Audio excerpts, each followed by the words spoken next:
అరకు అందాలను మరింత ఇనుమడింపచేస్తున్న మేఘాల కొండ వివాదాల నుంచి ఇప్పుడిప్పుడే బయటపడుతోంది.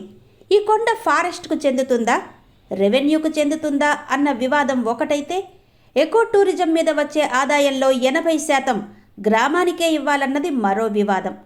1974కి ముందు మాడగడ గ్రామంలో సన్ రైజింగ్ పాయింట్ రెవెన్యూలోనే ఉండేది. కానీ 1978 నోటిఫికేషన్ తరువాత ఇది ఫారెస్ట్లో చేరిపోయింది. అయితే గ్రామస్తుల కోరిక మేరకు రీసర్వే చేస్తామని ఐటీడీఏ ప్రాజెక్ట్ అధికారి శ్రీపూజ స్పష్టం చేయడంతో గ్రామస్తులు శాంతించారు. అలాగే ఈ ప్రాంతం 1/70 చట్టం పరిధిలో ఉన్నందువల్ల విఎస్ఎస్కు అందే రెవెన్యూ షేరు ప్రస్తుతం 50% ఇవ్వడానికి నిర్ణయించినట్టు ఆమె వెల్లడించారు. అయితే ప్రస్తుతం ఫారెస్ట్ వివాదం పక్కన పెట్టి ఎకో టూరిజంకి ఎటువంటి అడ్డు ఉండదని అధికారులు చెప్పారు.